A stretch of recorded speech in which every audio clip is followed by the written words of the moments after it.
Hello, my name is Roman and I'm a principal DevOps at Intellias.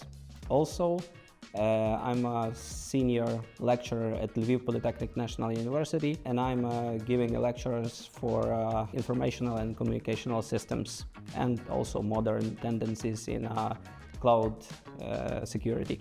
At Intellias, I work for almost 7 years. Some of my students from the university become my colleagues at Intellias. My responsibility includes automation, deployment, continuous integration, continuous deployment delivery, also infrastructure cost management.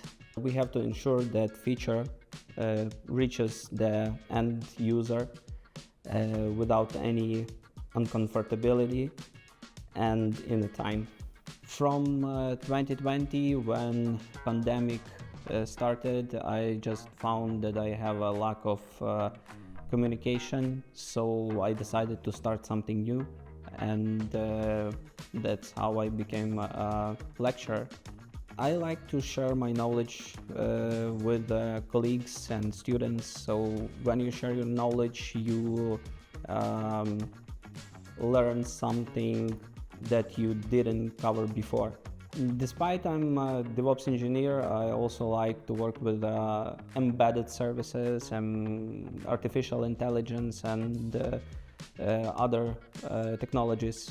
It's very easy to learn something new at Intellias, since there are a lot of communities who share their knowledge, and you can develop yourself in any other area.